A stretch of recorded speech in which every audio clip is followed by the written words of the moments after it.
Hello students, welcome to class science. Today's our topic is about silk. So the original home of the silkworm moth is believed to be China. Means जो country है जहाँ पे सबसे पहले silk को produce किया गया था वो कौन सी है? चाइना.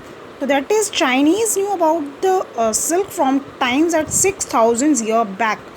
6000 ईयर्स पहले ही चाइनीज़ क्या थे इसके बारे में जान चुके थे.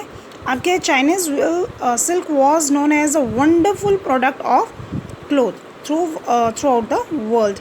मीन्स सबसे ज़्यादा चाइनीज़ कहाँ मिलती है हमें? ये चाइना में. अब देखो इसकी डिस्कवरी कैसे हुई. तो ये just like a little bit stories.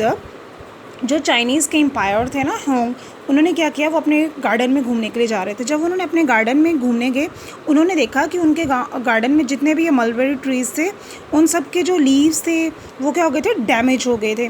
Okay, फिर उन्होंने ये अपने जो भी उनके साथ था उनको पूछा कि ये सब कैसे है. तो उन्होंने क्या देखा, उसके सराउंडिंग जितने भी लीव्स थे, जितने भी छोटे छोटे उनके पार्ट्स थे प्लांट्स के जो नीचे गिरे हुए थे, उनके पास बहुत सारे वाइट कलर के वॉर्म्स थे और कुछ कोकून्स वगैरह वहाँ पे प्रेजेंट थे. तो उन्होंने अभी उसको देख ही रहे थे, फिर एक्सीडेंटली वहाँ पे क्या हो गया कि उनके गर्म चाय का कप था, टी कप था, उसमें क्या गिर गया, एक कोकून वहाँ पे आके उसमें गिर गया. फिर उन्होंने क्या देखा कि जो भी ये कोकून जो इंसेक्ट था उसमें से सिल्क निकल के सेपरेट हो गई और कोकून उसमें मर गया गर्म पानी में. फिर उन्होंने उस कोकून को बाहर निकाल दिया और जो येलोश कलर की सिल्क थी वहाँ पे उसको उन्होंने उसके ऊपर टेस्ट किया. तो उन्होंने देखा कि ये एक फाइबर है, मीन्स ये एक थ्रेड की तरह बन गया है. लाइक उन्होंने देखा कि ये कोई न्यू टाइप्स का फाइबर है. तब से ही क्या कर दिया उन्होंने, एक सिल्क, उसको नेम दे दिया सिल्क. और फिर वहाँ पे क्या हो गया, सिल्क की इंडस्ट्रीज़ और सिल्क के ऊपर उन्होंने रिसर्च करना स्टार्ट कर दिया. Okay, silk industries in China because extremely popular and product of envy in the around China. Means ये फिर सब तब से क्या हो गया था, ये वहाँ पे इन्वेंशन हो गई थी किसकी? सिल्क की. ओके, नाउ नेक्स्ट आपके पास क्वेश्चन आते हैं. Which country was the first produce silk? That is China. फिर नेक्स्ट आता है, is silk the only insect of pupa which makes a cocoon? No. Third question is, why is silk valuable more than other fibers? तो बेटा ये question आप खुद करोगे because ये मैं आपको नहीं करवाऊंगी. ये हमने बहुत बार डिस्कस कर चुके हैं कि सिल्क जो है वो बाकियों के कंपैरिजन में क्यों है. ओके, नाउ नेक्स्ट हमारे पास आता है सिल्क प्रोडक्शन. अब नेक्स्ट के सिल्क की प्रोडक्शन कैसे होती है? तो firstly breeding of silk from producing improve quality of raw silk is known as sericulture. Means जो ये सिल्क को निकालना कहीं से, ऐसी प्रोसेस जिसमें से हम सिल्क को प्रोड्यूस कर सकें, उसको क्या बोलते हैं? सेरिकल्चर. तो सेरिकल्चर क्या है? Sericulture is the scientific way of cultivation better quality of silk worm on the leaves of the mulberry and also the leaves of the other plants. मतलब ये एक साइंटिफिक वे है जिससे हम क्या कर सकते हैं, जो भी कोकून्स ने या फिर वॉर्म्स ने मलबेरी ट्रीज़ या फिर अदर प्लांट्स के ऊपर जो भी अपना बना के रखा होता है अपना प्रोसेस, उसमें से सिल्क को सेपरेट करना. Okay, this process. तो अब हमें क्या है कि government of India has a sericulture research centre of cocoon in the state of Tamil Nadu. ये कहाँ पे है? गवर्नमेंट ने सेरिकल्चर का जो भी ये सेंटर बनाया, रिसर्च सेंटर, ये तमिलनाडु में है.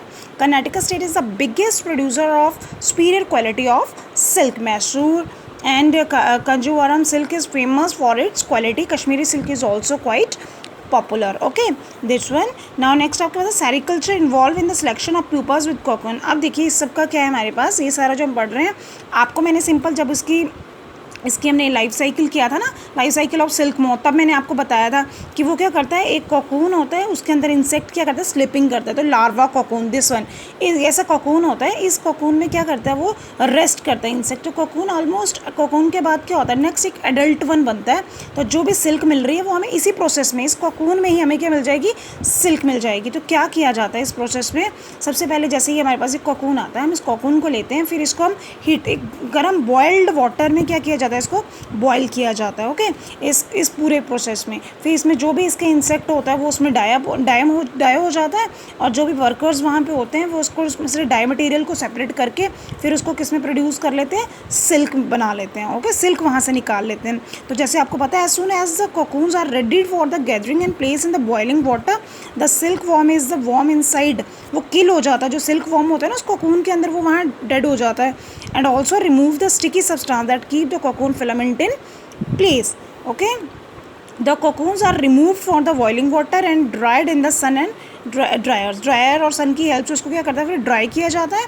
The dried cocoons are brush to remove cause outer part of the cocoons and bring out the free and silk filaments, मतलब जो भी उसमें आउटर थिक पार्ट है या फिर उसमें जो ड्राइड पार्ट है, जो भी डेड पार्ट है, उसको क्या किया जाता है, with the help of brushes उसको वहाँ से रिमूव कर दिया जाता है और फ्रेश सिल्क फिलामेंट्स को वहाँ पे लिया जाता है। ओके, अब लर्न दैट में देखिए आपके पास है boiled and dried cocoons are dead worms inside. अब जब हम इसको बॉइल्ड कर देंगे तो आफ्टर बॉइलिंग जो भी डेड मटेरियल जो बीच में कोकून्स वगैरह थे वो वहाँ पे डेड हो जाएंगे। Okay, these dead worms are start decaying smell, वहाँ पे बहुत गंदी सी पॉइजन गैस लाइक स्मेल आना स्टार्ट हो जाती है। This may be have the hair bears germs from which may cause healthy hazards for the workers, जो कि वहाँ वर्कर्स के लिए बहुत ज़्यादा प्रॉब्लम क्रिएट करता है। Every possible precaution is taken to dispose of the dead materials to suitable manners, मतलब वहाँ पे वर्कर्स को बहुत ज़्यादा प्रिकॉशंस दिए जाते हैं कि एक प्रॉपर वे से उन डेड मटेरियल्स को बाहर निकाला जाए। लिसन स्टूडेंट्स, मैंने ये बीच का आपको इसलिए नहीं समझाया बिकॉज ये सारा क्या है,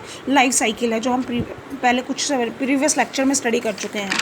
नाउ नेक्स्ट हमारे पास आता है production processing of silk. Silk को हम कैसे प्रोसेस करते हैं, तो फर्स्टली फैक्ट्रीज़ में करते हैं। The factory where the silk fibre is unbonded from of the cocoon is bundle then the thread of called, मतलब उसमें से थ्रेड निकालना, that is fletcher. The process of unbinding filament is called is reeling, उसको क्या बोलते हैं, unbonded को railing करनी है। नेक्स्ट आपके पास आता है कि स्पिनिंग, जैसे हम वो करते हैं ना, स्पिन बनाते हैं, आपने उसका पढ़ा था कॉटन का, सिमिलरली वैसे इसकी स्पिनिंग करेंगे। Next the process of spinning silk is similar to the spinning of cotton yarn. The silk is describe twist of the silk and this one, वो जो रोल करके स्पिन बनाने हैं उनके गोले बनाएंगे। Next weaving of silk, weaving of silk भी same like cotton की तरह ही करते हैं, उसमें भी वो वाप और लेफ्ट, राइट और लेफ्ट का प्रोसेस होगा, अपवर्ड एंड डाउनवर्ड का करके। ओके, ये प्रोसेसेस थी हमारे पास। नेक्स्ट हमारे पास आता है एसोसिएटिव हेल्थ प्रॉब्लम्स। अब कौन कौन सी प्रॉब्लम्स आती हैं, तो जब ये इंडस्ट्रीज़ में काम किया जाता है तो ये बहुत हाइजीनिक होता है, मींस ये हेल्थ हैजार्ड्स प्रॉब्लम्स हैं। तो first one is cotton and wool spinning mill. जब भी कॉटन और वूल स्पिनिंग मिल्स में काम किया जाता है तो वहाँ पे मैक्सिमम लोगों को एस्थमेटिक प्रॉब्लम्स हो जाते हैं, बिकॉज वहाँ पे क्या है, पूरी एयर में ये इसके छोटे छोटे पार्टिकल्स, कॉटन और वूल के छोटे छोटे पार्टिकल्स जो है वो एयर में मूव कर रहे होते हैं, वो सीधा हमारे इनहेल करके बॉडी के अंदर चले जाते हैं, फिर जिससे कि हमें ब्रीथिंग में प्रॉब्लम्स हो जाती है, asthma, bronchitis, then other types of diseases वहाँ पे क्या हो जाते हैं, रेडी हो जाती है, हमें प्रॉब्लम्स वगैरह लग जाते हैं वहाँ के वर्कर्स को। नेक्स्ट आता है health problem associated with sericulture. अब सेरिकल्चर आपको पता है कि उसमें क्या करना है, कोकून्स को बॉयल करना है, तो इसमें क्या, जब वो मर जाते हैं तो वहाँ पे बहुत गंदी स्मेल आ जाती है, जो क्या धीरे धीरे उनके वर्कर्स के अंदर जा रही है, फिर उनको वहाँ कहीं ना कहीं कोई ना कोई प्रॉब्लम क्रिएट कर रही है। ओके, थर्ड वन आता है workers are required to handle boiling. अब आपको पता है कोकून का जब भी वर्क करना है तो एक बॉइलिंग वाटर में करना है, तो उनको क्या है, कभी गर्म पानी में हाथ डाल रहे हैं, कभी ठंडे में, वो भी उनकी हेल्थ के लिए प्रॉब्लम है। और नेक्स्ट क्या है कि जो भी इंडस्ट्री होती है वो वर्कर्स के लिए क्या है, जितना हो सके उतना ज़्यादा प्रिकॉशंस लेती है, ताकि उनको ग्लव्स देगी, अनदर ग्लव्स, मास्क, एप्रन्स वगैरह सभी दे रहे हैं, जिससे कि उनके सिल्क भी सही तरह से और उनके वर्कर्स भी सही रहें। Okay student, this chapter is finished. Tomorrow I'll discuss this exercise. So read carefully. Thank you and have a nice day.